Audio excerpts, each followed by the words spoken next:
Assalamualaikum warahmatullahi wabarakatuh.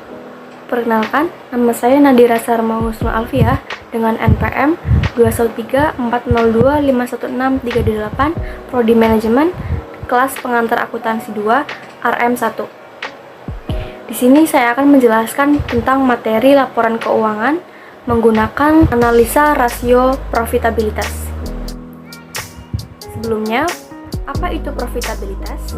Profitabilitas adalah hasil yang diperoleh perusahaan atas investasi atau penggunaan modal dalam bentuk margin perusahaan dan menggambarkan kemampuan perusahaan untuk menghasilkan keuntungan. Nah, dalam tingkat profit yang dihasilkan oleh perusahaan dapat dilakukan dengan menggunakan analisis profitabilitas. Tingkat profitabilitas perusahaan merupakan faktor yang mempengaruhi tindakan pengelolaan laba yang dilakukan oleh manajemen. Tingkat profitabilitas yang semakin tinggi akan meningkatkan tingginya harapan dari regulator dan masyarakat kepada perusahaan untuk memberikan kompensasi kepada mereka berupa pembayaran pajak kepada regulator dan program sosial kepada masyarakat.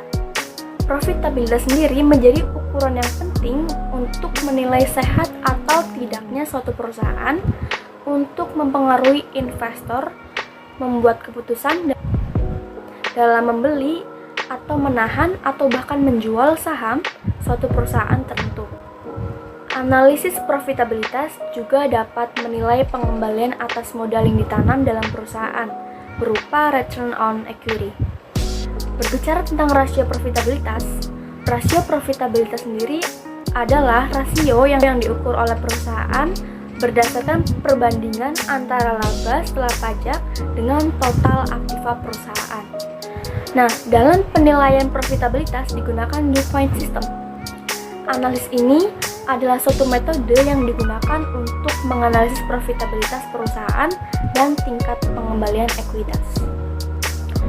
Nah, pendekatan yang sering digunakan untuk mengevaluasi profitabilitas digambarkan dalam DuPont Formula, yaitu analisis yang digunakan untuk mengontrol perubahan dalam rasio aktivitas dan profit margin, dan sejauh mana pengaruh terhadap rate of return.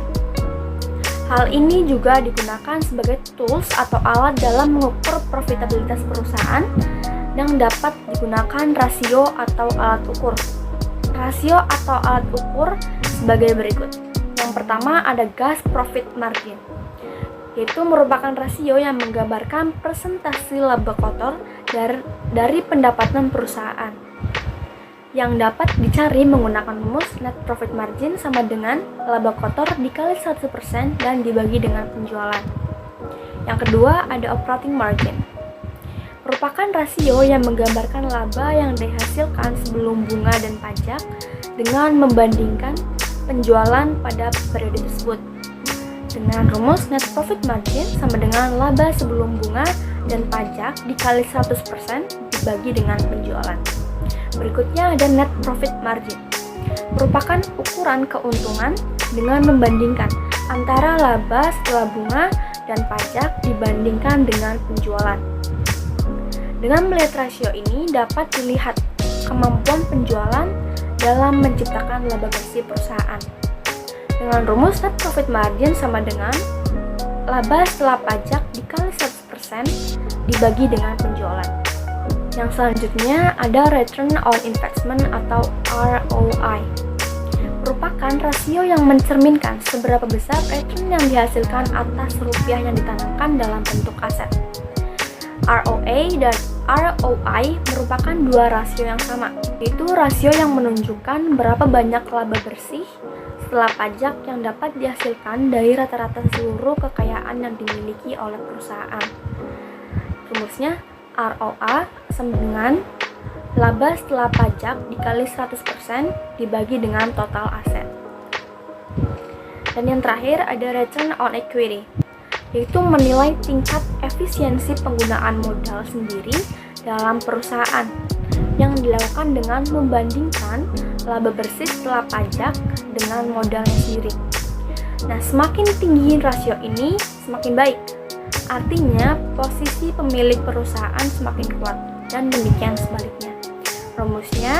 ROE sama dengan laba bersih dikali 100% dibagi dengan total equity.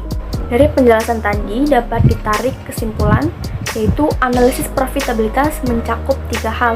Yang pertama, tingkat pengembalian atas investasi atau return on investment atau ROI, yaitu untuk menilai kompensasi keuangan kepada penyedia pendanaan ekuitas dan hutang. Yang kedua ada kinerja operasi, dan yang terakhir ada pemanfaatan aktivitas assets utilization, yaitu untuk menilai efektivitas dan intensitas aktiva dalam menghasilkan penjualan yang disebut dengan perputaran turnover. Sekian yang dapat saya sampaikan, kurang lebihnya saya mohon maaf. Semoga bermanfaat. Wassalamualaikum warahmatullahi wabarakatuh.